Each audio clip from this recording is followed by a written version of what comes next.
যখন আমরা আল্লাহকে পাবো, আল্লাহ পাকের ইবাদতের মধ্য দিয়ে, রাসূলের সুন্নতের মধ্য দিয়ে অল্পে তুষ্ট থাকতে পারবো, যা আছে এতে শুকরিয়া আদায় করবো। আপনার চেয়ে সুখী মানুষ দুনিয়াতে কেউ নাই, কেউ নাই দুনিয়া। কিন্তু বস্তুবাদিতা আপনাকে এই আকীদা আদর্শ থেকে সম্পূর্ণ ডিমোটিভেট করে দেবে। তো প্রিয় ভাই এবং বোনেরা যারা আলোচনা শুনছেন, আজকে আমাদের প্রথম সবক হওয়া উচিত দুনিয়ার নেশায় আমরা না পড়ি। আল্লাহ পাক আমাদেরকে তৌফিক দান। আল্লাহ পাক আমাদের সবাইকে যারা আলোচনা শুনছি দুনিয়ার প্রেমিক হওয়া থেকে বাঁচাক বলি আমি। দুনিয়ার প্রেমিক না, প্রেমিক হবো কার? আল্লাহর আখিরাতের। কতটুকু দাম আছে দুনিয়ার? আল্লাহ পাক বলছেন একটা মাছির পাখার সমানও না। একটা মাছির পাখার কি দাম আছে আপনার কাছে? আল্লাহ পাক বলছেন পুরো দুনিয়ার দাম আমার কাছে যদি একটা মাছির পাখার সমান হতো, তাহলে এই দুনিয়াতে কোনো কাফের মুশরিক পানি পান করতে পারতো না। তার মানে এই দুনিয়াতে যা করো করো, আমার তো কোনো দামই নাই দুনিয়ার। কালকেই তো আমি দুনিয়া ধ্বংস করবো। আর ওই যে দুই জাতির কথা বললাম, জিন এবং মানব জাতি, আপনারা সূরা আর রহমান পড়বেন। রহমান নামটা অনেক ব্যাপক, দয়াময়ের নাম। তার মানে আল্লাহ পাক মার্সিফুল, মোস্ট মার্সিফুল। কিন্তু এই সূরা আর রহমানে একটা ভয়ঙ্কর আয়াত আছে, কি? সানাফরুগু লাকুম আইয়ুহাস সাকলান। হে মানুষ এবং জিন, হে মানুষ এবং জিন, শীঘ্রই আমি তোমাদের দুইটা জাতিকে ডিল করার জন্য পারেক হচ্ছি, অপেক্ষা করতে থাক। মানে আল্লাহ পাক কুল্লু ইয়াউমিন হুয়া ফি শাআন, মানে আল্লাহ পাক কি করেন? সবসময় তার কাজে ব্যস্ত আছেন। মহাবিশ্বের তো গ্রহ নক্ষত্র গ্যালাক্সির অভাব নাই, মাখলুকের কোনো অভাব নাই। আল্লাহ পাক প্রত্যেকটা মুহূর্তেই তার কাজে ব্যস্ত আছে, তার কাজে শানে ব্যস্ত আছে। কিন্তু এই ব্যস্ততা থেকে ফারেক হবেন কাদের জন্যে? মানুষ আর জিনের জন্য। সুবহানাল্লাহ, মানুষ আর জিনের জন্য। আল্লাহ পাক বলছেন সানাফরুগু লাকুম আইয়ুহাস সাকলান। দাঁড়াও, দুনিয়ার মধ্যে এইসব করে বেড়াচ্ছ, তোমাদের দুই জাতির জন্য আমি অচিরে ফারেক হব ইনশাআল্লাহ। ওইটাই হলো কিয়ামতের দিন। যদি ওই দিনটা আমরা মাথায় রেখে চলি, ইনশাআল্লাহ আমরা কেউ বস্তুবাদী হব না ইনশাআল্লাহ। আল্লাহ পাক আমাদের সবাইকে দুনিয়া মুসাফিরের মতো থাকার তৌফিক দান। আমরা উন্নতি করব, অবশ্যই অগ্রগতি করব, আমরা সবকিছুই করব, কিন্তু দুনিয়ার পূজায় ডুবে যাব না। এটা একটা বড় চ্যালেঞ্জ। মানে মধ্যমপন্থী থাকতে হবে, না একদম গোলালু মার্কা আর না চরমপন্থী, মাঝামাঝি থাকার চেষ্টা করতে হবে। আল্লাহ তৌফিক দান। ঢাকাবাসীর জন্য এর চেয়ে বড় কোনো নসিহত হতে পারে না। আর ঢাকা থেকে, ঢাকার মতো যত মানে সিটিজ, মেগা সিটিজ আছে সারা ওয়ার্ল্ডে, তাদের জন্য এটাই প্রথম নসিহত, বস্তুবাদিতা ত্যাগ করতে হবে, বস্তুবাদিতা। আল্লাহ পাক আমাদের সবাইকে বাকির খাতা পূর্ণ করার তৌফিক দান। এখন একটা লক্ষ্য পেলাম, কি জন্য দুনিয়া এসেছে? আপনার ইবাদত করার জন্য। এখন অনেকে ভুল বুঝে প্রশ্ন করতে পারে, তাদের জ্ঞানের স্বল্পতা। আমি ওদেরকে দোষারোপ করবো না, কারণ আমাদের শিক্ষার সমস্যা আছে। আমরা তো সবার মাঝে ইসলামিক সার্বজনীন শিক্ষা দিতে পারছি না। এই কারণে অনেকে প্রশ্ন করতে পারে, তাহলে কি সারা জীবন আল্লাহ বিল্লাহি করতে হবে? আমি কি সারা জীবন তাসবিহ তাহলিল জিকির আজকার নামাজি পড়ে বেড়াবো? তাহলে এটা হলো তার ভুল বুঝ। এই আয়াত সম্পর্কে ভুল ব্যাখ্যা।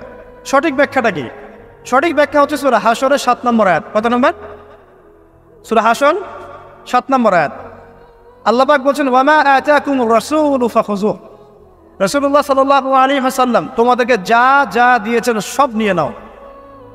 ওয়ামা নাহাকুম আনহু ফান্তাহু। রাসূল যা থেকে বিরত থাকতে বলেছে সমস্ত বিষয় থেকে দূরে থাক। এখন এই আয়াতটাকে সামনে রেখে কোরআন সুন্নাহকে যদি আমরা ঘাঁটি, আমরা দেখব রাসূলুল্লাহ সাল্লাল্লাহু আলাইহি ওয়াসাল্লাম পেশাব পায়খানা ইস্তেনজা করা থেকে শুরু করে রাষ্ট্র চালানো পর্যন্ত প্রতিটা কাজের হেদায়েত দিয়ে গেছেন। আলহামদুলিল্লাহ, এটা কেউ মানি বা না মানি দিয়ে গেছেন, এটা বিশ্বাস করতে হবে। আমল করতে পারি বা না পারি, নবী দিয়ে গেছেন, বিশ্বাস করতে হবে।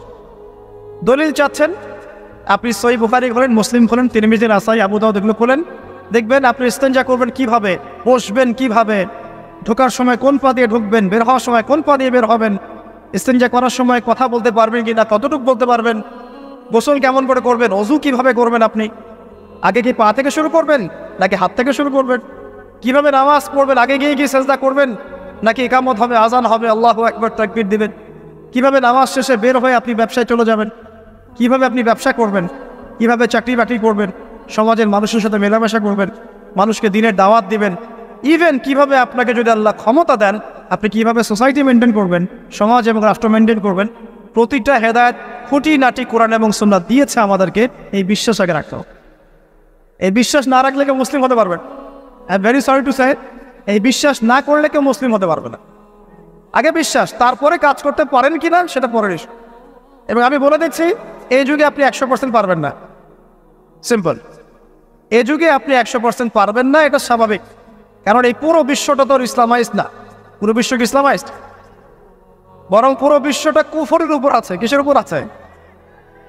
পুরো ওয়ার্ল্ডটাই কুফরের উপর আছে, পুরো ওয়ার্ল্ডটাই। একটা এক্সাম্পল আমি প্রমাণ করতে পারি, একটা এক্সাম্পল খালি। আল্লাহ পাক বলছে সূরা মুলক, রাতের বেলা পড়তে হয় না সূরা মুলক? রাতের বেলা সূরা মুলক পড়তে হয়, যে পড়বে তার কবরের আযাব হবে না ইনশাআল্লাহ। কবরের আযাব থেকে আল্লাহ পাক তাকে বাঁচাবেন ইনশাআল্লাহ। সূরা মুলক তেলাওয়াত করতে হবে রাতের বেলা। এই সূরার প্রথম আয়াতে আল্লাহ বলেছেন তাবারাকাল্লাযী, বরকতময় সেই আল্লাহ, বিয়াদিহিল মুলক, যার হাতে পুরো মহাবিশ্বের ক্ষমতা। কার ক্ষমতা? তাবারাকাল্লাযী বিয়াদিহিল মুলক, বরকতময় সেই আল্লাহ, যার হাতে পুরো মহাবিশ্বের ক্ষমতা, সার্বভৌমত্ব। ক্ষমতার বাংলা কি বলতে পারি আমরা? এটাকে ইংরেজিতে আপনারা কি বলেন? আপনারা বলেন সভারেন্টি। কি বলেন? সভারেন্টি বিলংস টু আল্লাহ। এখানে সভারেন্টি বিলংস টু কে? আল্লাহ। কিন্তু এই পুরো বিশ্বের সার্বভৌমত্বের মালিক কি এখন আল্লাহ বাকি আছে? মানুষ নিজের হাতে নিয়ে নিয়েছে। কথা বুঝতে পারছেন? পুরো বিশ্বে আল্লাহর সার্বভৌমত্ব চলে এখন, মানুষের সার্বভৌমত্ব চলে এখন। তো পুরো ওয়ার্ল্ডটাই কুফরের উপর আছে না? বিশ্বটাই কুফরের। এখন বাদ দেন, এই ওয়ার্ল্ডে আপনি 100% ইসলাম ডিল করতে পারবেন না, সিম্পল। কিন্তু আগে বিশ্বাস করেন যে একদম টয়লেট থেকে শুরু করে আসমান পর্যন্ত সবকিছুই হেদায়েত কোথায় আছে, কোরআন শুনে আছে কি নাই? এখন মানতে পারি না, সেটা আলাদা ইস্যু। কেউ বিশ্বাস করেছে, মানতে পারে না, আল্লাহ তাকে মাফ করে দিবে ইনশাআল্লাহ।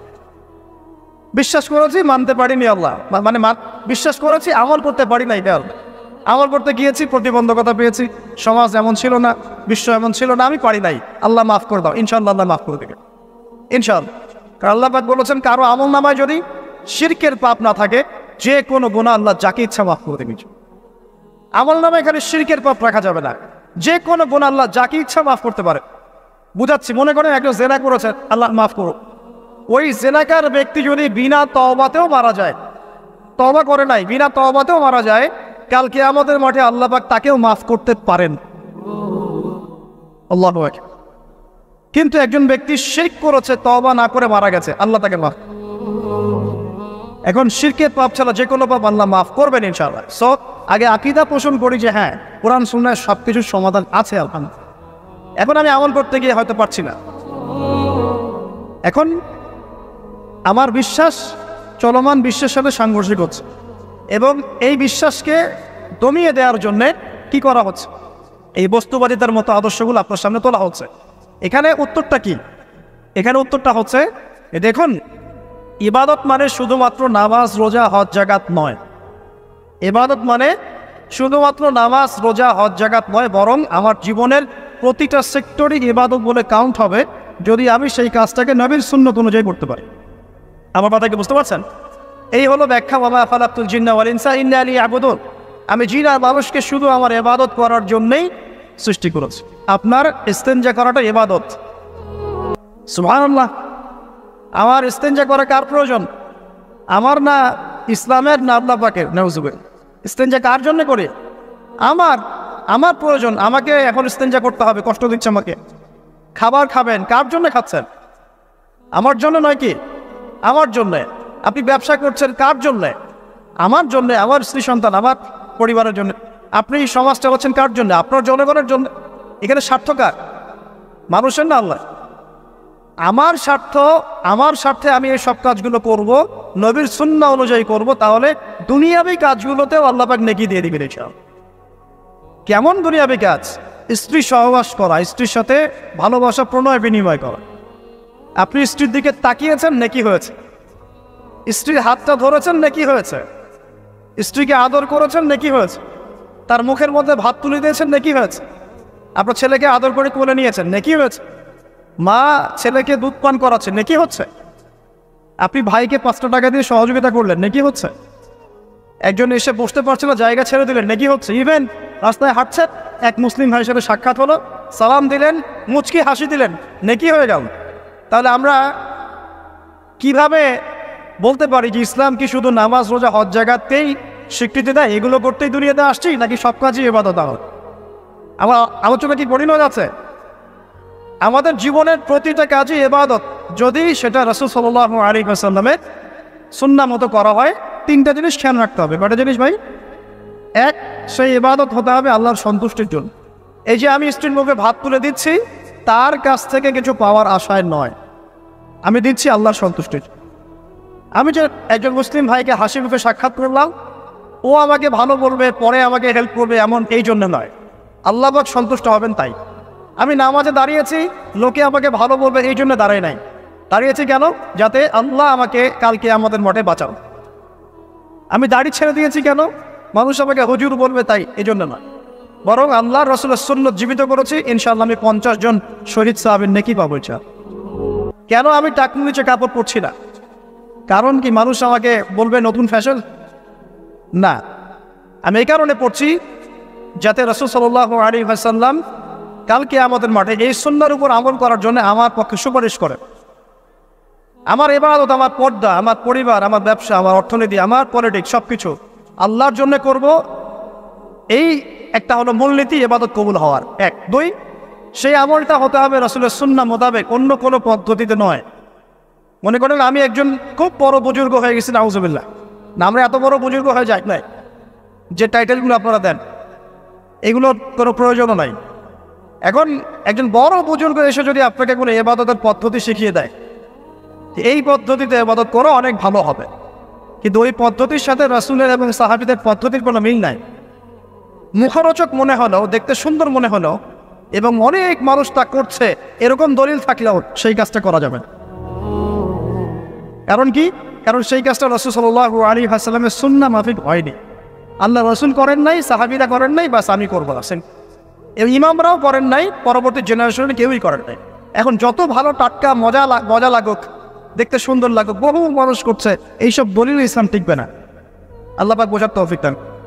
1 নম্বর শর্ত আল্লাহর সন্তুষ্টির জন্য হতে হবে। 2 নম্বর রাসূলের পদ্ধতিটা হতে হবে। 3 নম্বর খুব ডিফিকাল্ট, 3 নম্বরটা বেশি ডিফিকাল্ট। প্রথম 2টা পার হয়ে গেলেও 3 নম্বরে গিয়ে আমরা আটকে যাচ্ছি। আর বলবো, রাগটা করবেন না তো।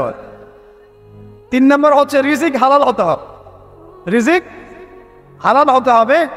পশ্চিমের আদলে গড়া এই পুরো বিশ্বের বেশিরভাগ মানুষের রিজিক এখন হারাম। কেন হারাম? কারণ কোনো না কোনোভাবে আমরা সুদের সাথে সম্পৃক্ত হয়ে যাচ্ছি, কোনো না কোনোভাবে। আর নবীজি অনেক আগেই বলেছিলেন, 1400 বছর আগে, যে একটা জামানা তোমাদের সামনে আসবে, যে মানুষ সুদ খেতে চাইবে না, তার গায়েও সুদের ছিটাফোঁটা গিয়ে লাগছে কিনা। এখন আপনি খেতে চাইবেন না, আপনাকে মেসেজ পাঠিয়ে দেওয়া হবে আপনার অ্যাকাউন্টে এত টাকায় যোগ হয়েছে। কি করবেন এখন? টাকাটা আপনি সুদের টাকা। সুদের টাকা মানে কি? 1 দিরহাম যে ব্যক্তি সুদ খেয়েছে, সে যেন 36টা মেয়ের সাথে জেনার পাপ করেছে বলে। সহিহ বুখারী হাদিস, একদম অকাট্য, সহিহ, সনদ সহিহ, এমন না জয়ীফ জাল, এমন নয়। 1 দিরহাম যে ব্যক্তি সুদ খেয়েছে, সে যেন 36 বার জেনা করলো, নবী সাল্লাল্লাহু আলাইহি ওয়াসাল্লাম। আর এই হাদিস তো আপনারা জানেন যে সুদের পাপের 73টা শাখা আছে। নিচের শাখা হচ্ছে মায়ের সাথে জেনা করা, মাকে বিয়ে করা, আর উপরের শাখা হচ্ছে আল্লাহ এবং তার রাসূলের সাথে যুদ্ধ করা। এগুলো অবলীলায় করছি আমরা। আর নবীজি বলছেন 4 শ্রেণীকে আমি অভিশাপ দিয়ে গেলাম। আল্লাহর নবী অভিশাপ দিয়ে গেলেন, মানে সে জাহান্নামে যাবে, কোনো অবস্থাতেই জান্নাতে যাবে না। ইল্লা মাশা আল্লাহ। 1, যে সুদ খায়। 2, যে সুদ দেয়। 3, সাক্ষী থাকে। 4, লিখে রাখে। এখন বলেন এই সিস্টেমের বাইরে কতজন মানুষ আছে? এর বাইরে আবার আছে যাকাত না দেয়া, সম্পদ হারাম হয়ে যাচ্ছে।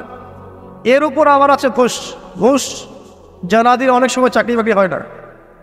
আস্তে আস্তে এগুলো আমরা ট্রেডিশন বানিয়ে নিয়েছি। একসময় আমরা, শোনেন, এটাকে বলা হয় নিউট্রালাইজেশন, মানে স্বাভাবিকীকরণ। খুব কঠিন টার্ম বলে ফেলছি মনে কিছু কিছু। যেমন আগে ধর্ষণ হলে আমরা খুবই সোচ্চার ছিলাম এবং সারা এলাকা ফেটে যেত, এত বড় কথা। কেউ মাপে কম দিলে, ধরা পড়লে চক্ষু লজ্জায় সে সমাজে চলতে পারতো না। কেউ চুরি করলে চক্ষু লজ্জায় বের হতে পারতো না। আস্তে আস্তে আস্তে আস্তে আস্তে আস্তে এই যে মাপে কম দেয়া বলেন, সুদ বলেন, জেনা বলেন, আস্তে আস্তে পাপগুলোকে আমরা নিউট্রালাইজেশন করে ফেলেছি, নিউট্রালাইজ হয়ে গেছে। হ্যাঁ, দর্শন ডেইলি 4-5টা হয়, সুদ সবাই খায়, আমিও খাই, জেনা তো সবাই করে, বয়ফ্রেন্ড গার্লফ্রেন্ড ফ্রি মিক্সিং আছে, আমি করলে সমস্যা কি? ওর তো 4টা, আমার তো মাত্র 1টা। ওর চেয়ে আমি ভালো। ওর 5টা বয়ফ্রেন্ড, আমার তো 1টা। ওর 4টা গার্লফ্রেন্ড, আমার তো 1টা। আমি তো ভালো। আমার ছেলে খুব ভালো, শুধু মাঝে মাঝে একটু ড্রিঙ্কস করে, ব্যাপারটা এরকম আর কি। তো এই যে পাপকে নিউট্রালাইজেশন করা হচ্ছে আস্তে আস্তে স্বাভাবিকীকরণ, এই ফ্লোতে আমরা মোটামুটি সবাই পড়ে গিয়ে রিজিক হারাম হয়ে যাচ্ছে। ঘুষ দিতে হয়, এটা চাকরি হবে না। আবার দেখেন, জাকাত না দেওয়ার মধ্য দিয়ে রিজিক হারাম করে ফেলছি, সুদ খাওয়ার মধ্য দিয়ে করছি, ঘুষ নেওয়ার মধ্য দিয়ে করছি, কোনো কোনো ক্ষেত্রে করাপশন, অন্যের সম্পদ আত্মসাতের মধ্য দিয়ে করছি। এর বাইরে যারা ব্যবসা করছি, আমরা যে দুধে দেওয়া তুলসী পাতা এমনও নয়, কোনো কোনো সময় মাপে কম দিচ্ছি। এই যে টাটকা জিনিস বলে ভেজাল খাওয়াচ্ছি, 3 দিনের বাসি তেল দিয়ে ইফতার রান্না করে খাওয়াই দিবে, বলবে একদম টাটকা জিনিস। রমজান মাস আসছে সামনে না, কত যে মানুষ বের হবে যারা তারাবির নামাজ পড়বে একদম 20 রাকাত, ওখানে রাকাত দিয়ে ঝগড়া হবে। ঠিক ওরাই যখন দেখবেন বিকালে দুপুরে ইফতার বিক্রি করবে, বিভিন্ন পণ্য বিক্রি করবে, দেখবেন যে দুনিয়ার বাসি পচা আপনাকে খাওয়াই দিবে। এই শ্রেণীর মানুষের ধারণা যে লা ইলাহা ইল্লাল্লাহ শুধু মসজিদে আছে, বাজারে নাই। এটা ধারণা লা ইলাহা ইল্লাল্লাহ মুহাম্মাদুর রাসূলুল্লাহ এটা মসজিদে আছে, বাজারে সমাজে অন্য জায়গায় নাই। এটা তাদের ধারণা। তাদের এই ধারণা অচিরেই ভাঙবে যখন মৃত্যুর দূত চলে আসবে। তখন বুঝবে লা ইলাহা ইল্লাল্লাহ একটা সার্বজনীন কালিমা, যেটা জীবনের সব ক্ষেত্রেই চলতে হবে। আল্লাহ পাক আমাদেরকে বোঝার তৌফিক দান। তো ব্যবসা করছি আলহামদুলিল্লাহ, অ্যাটলিস্ট সুদ খাচ্ছি না। তবে এতটুকু মনে রাখবেন, ব্যবসায়ীদের অসততার কারণে, আমানতের খেয়ানতের কারণে একটা আযাব আসে। হাদিসের মধ্যে আসছে একটা আযাব আসে। নবীজি বলেছেন, যখন একটা জাতির ব্যবসায়ীরা মাপে কম দেওয়া শুরু করে, মিথ্যা কসম করে পণ্য বিক্রি করা শুরু করে এবং আমানতের খেয়ানত করে, তখন ওই জাতির উপর দুর্ভিক্ষ চাপিয়ে দেওয়া হয়।